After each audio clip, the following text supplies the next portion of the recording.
Oh, you caught me watching my favorite cartoon. It's The Tick. Of course, The Tick's not on Sci-Fi Buzz, but Stan Winston is. This week, we encounter a high-tech heaven for fans of science fiction, fantasy, and horror. The undisputed master of movie makeup effects, Stan Winston. What's hotter than hot in comic books these days? And we'll buzz with the stars and director of the new supernatural thriller, Hideaway.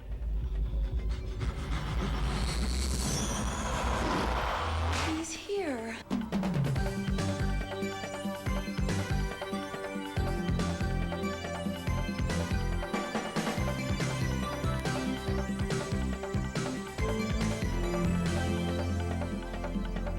Welcome to Sci-Fi Central. Just me and the Buzz Boys with the straight scoop for you. The best 2 hours of TV animation is on Fox on Saturday morning, starting with my favorite, The Tick. Squeeze it. Great camp.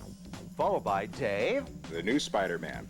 How about Lee? The always great X-Men. Let's hear from Key. A fantastic spin-off from the Batman series called Batman and Robin. Of course, none of this has anything to do with today's Sci-Fi Buzz. We're just being goofy. But speaking of childish fun, how about Stan Winston? I want his life. He has fun and's paid for it. Do you still want death? Or have you tasted it enough? Enough. Part of what I do is make all these monsters and these characters so that I don't have to ever grow up. Believe it or not, this Peter Pan-like individual is none other than Stan Winston, Hollywood's premier makeup effects artist. The four-time Academy Award winner has left his ingenious imprint on everything from the bawdy bloodsuckers of Interview with a Vampire to the dazzling dinosaurs of Jurassic Park. I love creating characters for film. I love doing it in any way that someone will allow me to do it. And that stems from designing a makeup to directing a film. It's all the same thing. If I am helping create a character, I'm helping a team, a collaborative team, to in fact tell a story, assist a director in getting his vision out there and making a movie. I'm a big fan of movies. Winston's love of legendary movie characters like Frankenstein and the Hunchback of Notre Dame initially led him to pursue an acting career. But after spending 6,000 hours in a makeup apprenticeship program at Disney, he launched a new career helping actors to create characters. He also found he loved designing fantastic characters wholly from his imagination.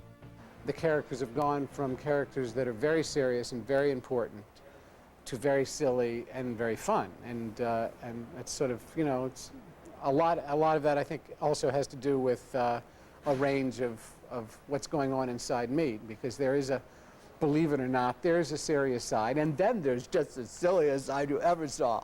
But I have to keep that down because no one will give me a job if they see it. This makeup master reigns over an elite group of artists and technicians at the spacious Stan Winston Studios, just a stone's throw from Hollywood's frenetic film community. The ambitious company utilizes the latest technologies to achieve their goals. But ask Winston to get specific, and you're likely to hear, none of your business. Wonder how he whipped up those dynamite dinos in Jurassic Park, and he'll say, we did it with state-of-the-art technology. What is the state-of-the-art technology? Not gonna tell. Mr. Hammond, I think we're back in business. Winston's stubborn reluctance to reveal trade secrets stems from his belief that the less the audience knows, the more they can enjoy the movie. I like to create things that you're not aware of the technique. It's a little bit more magical to me for me to have you accept a character that we create and walk out of the film going, it's real. Winston's quest for realism has resulted in some monumental Hollywood moments. His handiwork includes the endoskeleton in the Terminator films, Edward Scissorhands, the Penguin in Batman Returns, and the list goes on and on. Yes, time and again, Winston has been the guy who's pushed the envelope and executed cutting-edge effects that have left audiences awestruck. When, in fact, Jim Cameron decided to do Aliens. He wanted to do it without any stop-motion animation. He wanted to do it all live. The Queen Alien is a 14-foot puppet, and 14 operators, 14 puppeteers bring her to life. But she's a performance. She's a live-action performance. Winston is keeping typically mum about the big-budget summer release, Congo, for which he fashioned a lifelike gorilla named Amy. And he's also tight-lipped about the giant kangaroo people, or rippers, he devised for Tank Girl, on screens later this month. You never are allowed to let your creative juices get stagnant and only be thinking in one direction. You know, constantly thinking about how it can help develop new, wonderful characters that you as an audience will totally believe and will be something you have never seen before. After all, that's the magic of the movies, according to Stan Winston. Hasta la vista, baby.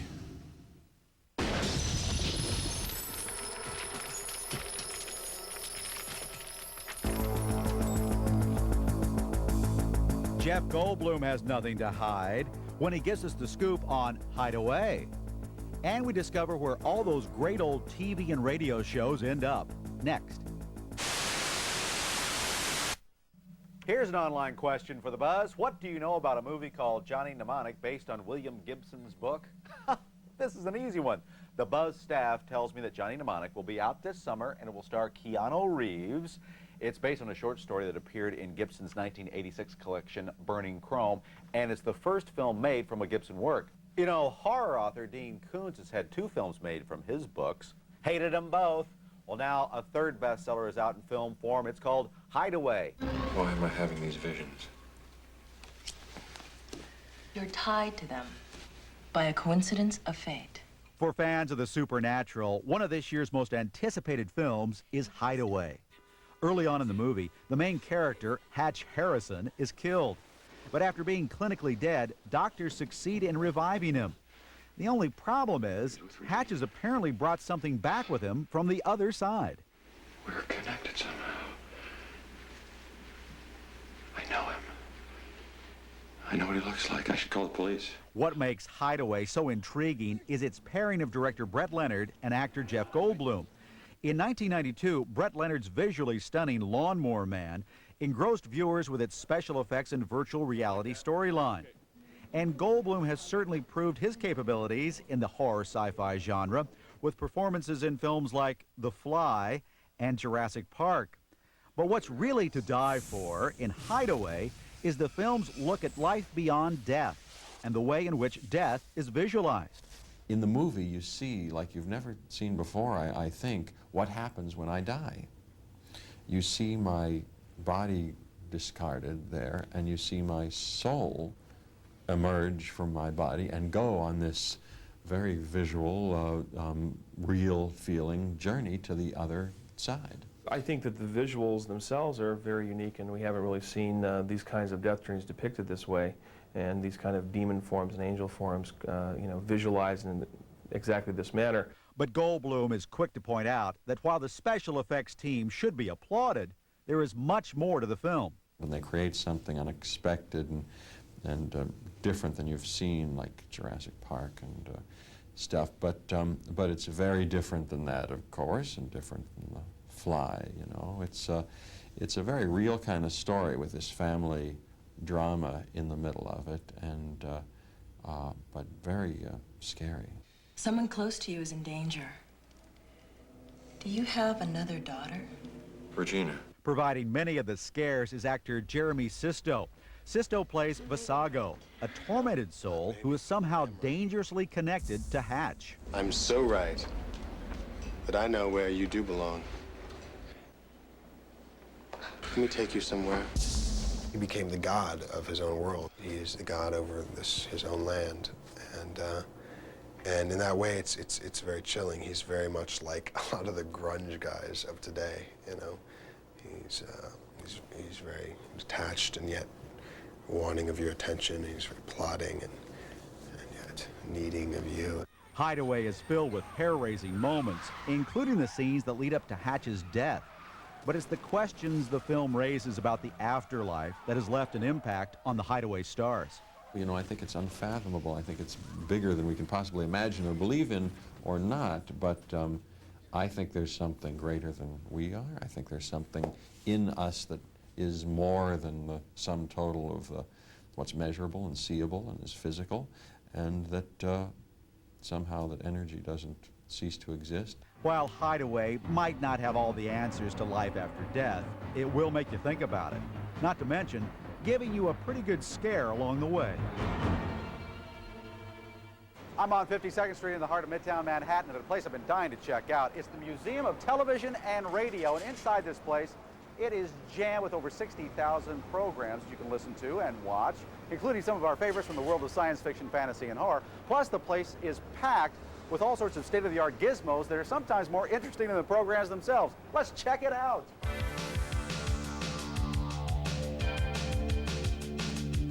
Before I indulged the senses and sat down to watch my favorite video footage of all time, I had a little chat with the museum's president, Bob Baccia.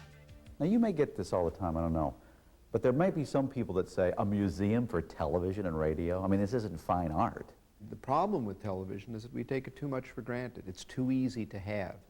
So we don't look at it as critically as we do a book or a film or a painting. But it is truly one of the most creative mediums of the 20th century. What do you think are some of the more important contributions to television as far as science fiction is concerned? Science fiction very often tries to reflect issues that are going on in our society in general and sort of take it out of the present context and in another context to reflect light on, or give light to it.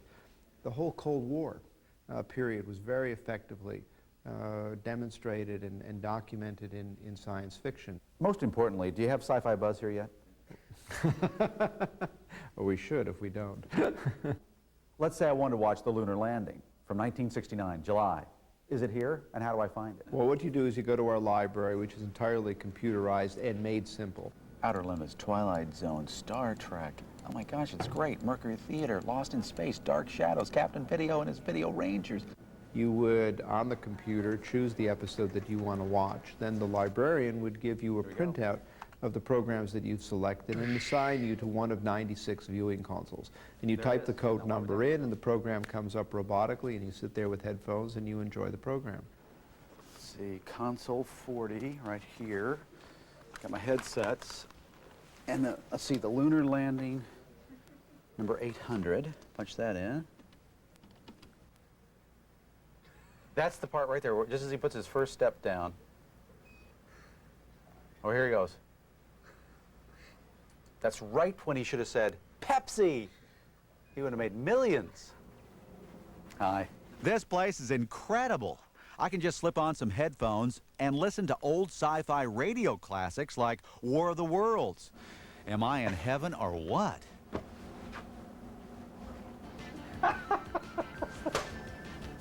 This has been the ultimate channel surfing experience. It's been a lot of fun, but I'm exhausted. 2-minute break, coming right back.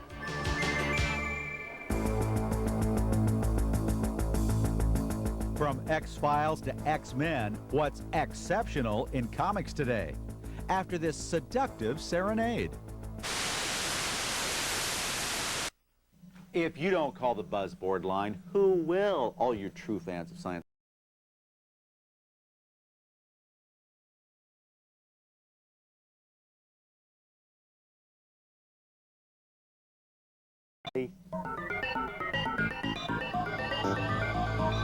This is Jeff McFarlane of San Francisco. I'd like to emphatically recommend a highly imaginative and unique novel designed for a great day. It's about a troubleshooter named James Lawson and his mission to stop intergalactic warfare between two alien races before it can destroy the harmony of the universe. What's unique is that this story was first written as a novella in 1953 by Eric Frank Russell, and now it's been brilliantly expanded by Alan Dean Foster. Storytelling at its best, it certainly kept me turning the pages.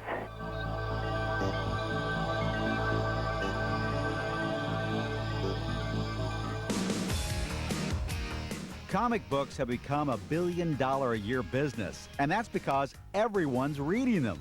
With an endless selection of titles to choose from and new ones cropping up each week, Could it be comic books are entering yet another golden age? We checked in with our pals at Golden Apple, a pop culture haven in the heart of Los Angeles. Owner Bill Leibowitz is properly plugged into the comic book biz, and his son Damon filled us in on what's sizzling hot on the scene today. The hottest thing in comics right now is the X-Men. They've always been a huge comic book, but right now they have a new storyline where they've canceled all of the normal titles and reissued them with new names, same characters, but just a different edge on all of the characters. They all have different attitudes because it's an alternate reality that has come about in the X-Men universe. It is the hugest thing that's hit comics since Superman died. The X-Files has a huge underground following, this huge cult fans that go nuts for it, and no one realized it because there wasn't really any merchandise out on the market. Now all of a sudden we have the comic book and people are going nuts. I mean, they're even buying magazines that have articles about the comic book in it. Anything that has the X-Files on it, they'll grab. There's two titles in particular that have been around, Wonder Woman and Flash. They're icons, they've been around for almost 50 years, and they have had a huge resurgence lately because of new artwork and new writers, great storylines, and the characters themselves have just been reshaped and reformatted to fit the 90s. Wonder Woman is this really tough, macho, amazing babe. Spawn has always been a major seller. It's a fantastic comic, beautiful artwork and the writing. It's very, very popular with kids and adults. And now there's a new line of toys. They're the best action figures that have been out in a long time. They're really well made, well put together. They look terrific. And they're helping the comic book go even farther than it has before.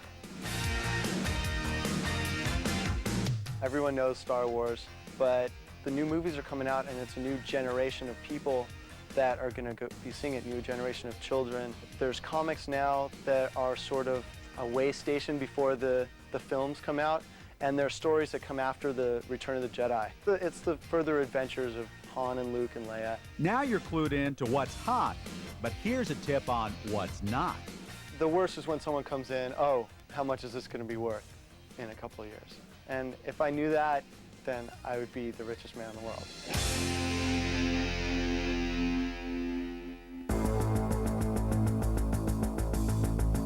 Just down the time stream, we'll cross swords with the star of Highlander, Adrian Paul.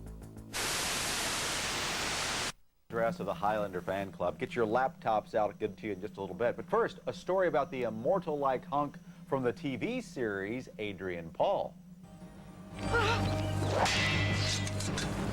I'm Duncan MacLeod of the Clan MacLeod, and I think you fights with me. Here we are, born to be kings, we're the princes of the universe. There's a reason Highlander's Duncan MacLeod is called the sexiest immortal on television. Adrian Paul, the British actor who plays MacLeod, throws everything he's got into the role. Paul, a former dancer choreographer, has been called a cross between Errol Flynn and Douglas Fairbanks, and for good reason. Because I sword fight a lot.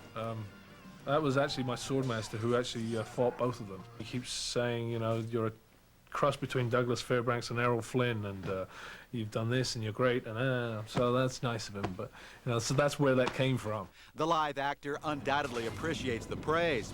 Though it takes 4 or 5 hours to shoot a 1-minute sequence, Paul has become enamored with the art of swordplay. The physicality and the beauty and grace of a sword fight, it's a real movement. There's a real, it's almost a dance-oriented movement with a sword fight. You have a flow that extends. It's almost as an extension of yourself. It's the same in martial arts. You extend your persona, your being out, and you use your force to move objects or to do things. The same with sword work. It's a flow. It's just a beauty and grace that it has. It's like a dance. Based on the popular feature films, the Highlander series revolves around a 400-year-old immortal who fights the forces of evil. The show's fantasy aspects allow for historical jaunts back in time. Ironically, Paul says this plot device helps Highlander confront contemporary issues. and we keep repeating history all the time. And basically, I think with being an immortal, you keep saying, look, listen, there was this time of 200 years ago that you were doing exactly the same thing, you know. So, you know, that's sort of the message. You know, why do we have to keep doing that? Don't we learn? After battling immortals for 3 seasons, a new element of evil has been introduced to the show. The Watchers want to hunt down immortals because they believe there is nothing greater than the power of man. Paul is currently filming those episodes in Paris. There's some interesting storylines coming up and I think what's beautiful about being in Paris is that the flashbacks are so grand. In Paris, in actual fact, we won't be in any studio. We're shooting all locations. You know, it gives the show such a rich quality because that's what the show is. It's historical. So, as is often the case with high-profile, handsome hunks, Paul has acquired his fair share of adoring fans. For the most part, he enjoys the attention, but not when the line is blurred between Duncan MacLeod, strapping immortal, and Adrian Paul, hard-working actor. I get stopped all the time, and I get followed sometimes. So. It's fun. It's very flattering, you know. That's a line that I like to draw. You know, people are really nice. If they start going over the line, then I have to stop them. But it's been fun to a point. Fans will be happy to know the show has been renewed for a 4th season. Those who want to learn more about TV's hottest immortal should get their hands on a copy of The Gathering, a fanzine put out by the Highlander fan club. Great buzz, huh? Fox Cartoons, Stan Winston, Hideaway, the Museum of Radio and Television, Hot Comics, and the Highlander. What more could you ask for? Let's celebrate with a fake knife fight. Oh, look! Oh, no, it's Allison! Eek!